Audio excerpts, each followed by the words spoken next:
Dios les bendiga. Nos encontramos en San Salvador, El Salvador, y queremos compartir o hablar sobre un tema muy importante. Este tema tiene que ver con la oración. Santiago capítulo 5, versículo 16 dice: Confesaos vuestras ofensas unos a otros, y orad unos por otros, para que seáis sanados. La oración eficaz del justo puede mucho. Todos sabemos que la oración es buena. Todos sabemos que la oración es importante.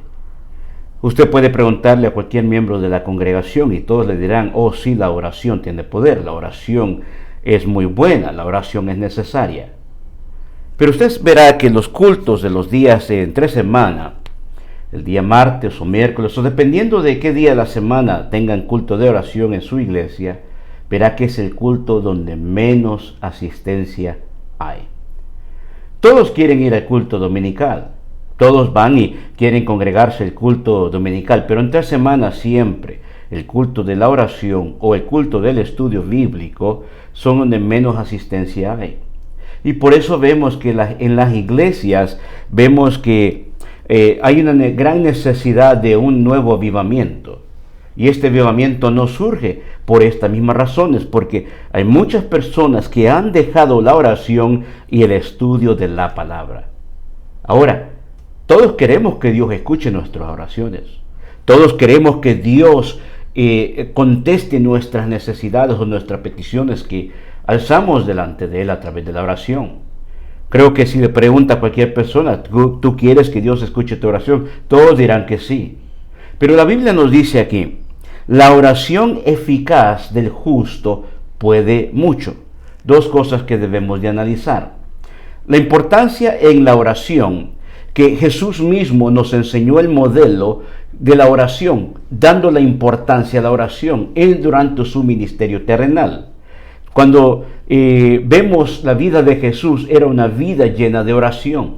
Para llamar a los discípulos que él iba a llamar, tuvo que pasar una noche orando. Toda oración o toda decisión importante debe de primero ir a la oración. Y vemos aquí la oración eficaz. Pero ¿qué significa la palabra eficaz? Bueno, la palabra eficaz significa la oración determinada o la oración efectiva, aquella oración con capacidad de alcanzar su objetivo. Y esa oración efectiva, esa oración determinada, es aquella que aquel que ha creído en el Señor Jesucristo debe de tener como parte de su vida. Nuevamente volvemos. Al culto de la oración muchas personas faltan. Unos faltan porque no pueden ir por alguna circunstancia. Algo se presenta, algún trabajo no les permite. Otros no van a la oración no porque no puedan, sino porque verdaderamente no quieren. Viven una vida religiosa. Llegan el domingo a la iglesia.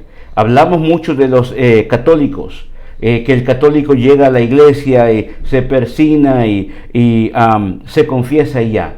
La misma situación pasa en muchas iglesias evangélicas. Hay muchas personas que no tienen una relación con Cristo durante la semana y solamente el domingo llegan a la iglesia.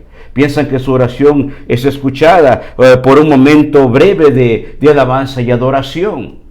En la palabra, si la palabra tardó más de 25 minutos, ya empiezan a cabecear. ¿Por qué? Porque están programados, viven una vida religiosa. Es una triste realidad. La verdad es que nosotros somos llamados a tener una vida de oración. Y usted, si es líder y usted no asiste a la congregación, a la oración, durante los servicios de oración, su liderazgo va a ser mediocre. Su liderazgo no va a ser efectivo. Va a fracasar en su liderazgo. Porque va a llevar un liderazgo para que solamente la gente lo vea, le aplauda. Y cuando usted no vea eso, se va a decepcionar. Su liderazgo debe de ser con el propósito de agradar a Dios y no a los hombres. Tal vez no reciba aplausos y no hay problema, pero como usted sabe que lo está haciendo para el Señor le va a recompensar su esfuerzo. Otra cosa, todo líder, todo pastor, también cuando ve que hay mucha necesidad en la iglesia, y falta muchas personas a la iglesia, también la moral, o mejor dicho, los ánimos pueden bajar. Porque esto no es solamente del pastor, esto es de todos nosotros. Vemos aquí en El Salvador, estamos en El Salvador y vemos que en este país hay muchas iglesias que de lunes a lunes tienen servicio. Sin embargo, en Estados Unidos, la mayoría de congregaciones tienen entre 3 a 2 servicios solamente en toda la semana. Y hay congregaciones que solamente el domingo se reúnen. Y aquí en este país, donde hay mucha necesidad, mucha escasez, vemos personas que no dejan de asistir a los cultos en la iglesia todos los días de la semana. No importando, si hay algo que hacer, lo hacen antes del culto, pero no pierden el tiempo del culto. Y ve como aquí la gente se goza grandemente. Por eso es importante que nosotros entendamos la oración eficaz, la oración efectiva del justo. ¿Qué significa justo? Significa ser justificado, ser declarado inocente. ¿Por quién? Por aquel que es justo, aquel que no conoció pecado y que llevó nuestros pecados en la cruz de Calvario. Él nos justificó. La oración eficaz del justo puede mucho.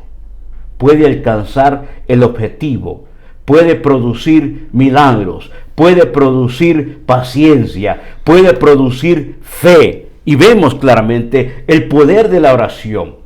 Una mujer llamada Ana, que su oración produjo a un siervo de Dios llamado Samuel. La oración de Elías, que produjo que fuego descendiera del cielo. La oración de Daniel, que produjo que lo salvara de los leones. La oración de Pablo y Silas, cuando se encontraban encarcelados, que produjo que temblara el lugar donde ellos estaban y las puertas de las cárceles se abrieran. Porque la oración tiene poder. No deje de congregarse en los cultos de oración. No los vea como algo aburrido. Véalo como algo necesario, vital para usted y para cada uno de nosotros. Porque la oración fortalece nuestra relación con Dios. Si usted no asiste a la oración, al culto de oración, entonces eso dice cómo está su relación con Cristo.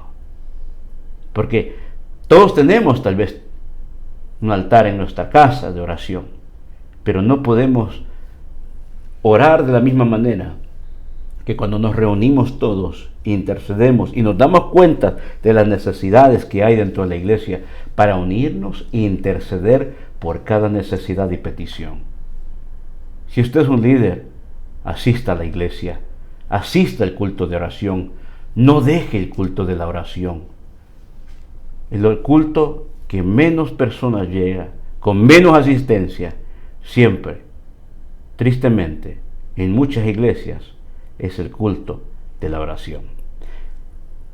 Cuando pastoreaba una iglesia, teníamos el culto de oración los martes, luego lo pasamos a los miércoles, porque muchos decían, salimos muy tarde del trabajo, y luego tuvimos que abrir un espacio el sábado a las 5 de la mañana, y la gente aún así no llegaba. Pastor, ya no. ¿Por qué? El martes salgo tarde. Bueno, tuvimos culto entonces de oración los sábados a las 5 de la mañana. No, pastor, tampoco. ¿Por qué? Porque es muy temprano y yo tengo que ir a trabajar. Entonces usted ve que la gente siempre va a poner excusa. Porque el que no quiere, siempre va a poner una excusa. Y las excusas, Dios no las acepta.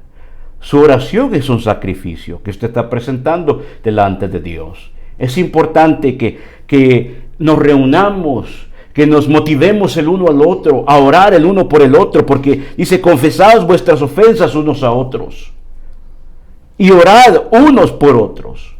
Porque usted debe de entender que hay necesidad dentro de la misma congregación donde usted se congrega. Y tristemente, en lugar de que oremos los unos por los otros, lo que hacemos es hablar el uno del otro. Surgen más los chismes que la oración. Y eso, el Señor que lo reprenda. Para que seáis sanados. La oración eficaz del justo puede mucho. Santiago dice, Proverbios 15:8 dice, la oración de los rectos es su gozo. Así que no debe de para nosotros ser como algo aburrido, sino como algo que deseamos hacer, estar en relación con Dios a través de la oración, buscar de su rostro para que Él se glorifique con su mano poderosa. Si queremos ver cultos de gloria, cultos de fuego y de unción, y queremos un nuevo avivamiento en nuestras iglesias, eso empieza con nosotros a través de la oración. Así que no te quedes del culto de oración. Asiste a tu iglesia, acompaña a tus hermanos, intercedan juntos. Hay muchas necesidades, hay pandemias, hay enfermedades, hay hambrunas, hay guerras, rumores de guerra, señales de la venida del Señor que están a las puertas. Por eso hoy, más que nunca, debemos de calentarnos en el fuego del Espíritu Santo, y eso va a suceder a través de la oración. Que Dios les bendiga y les guarde hoy y siempre.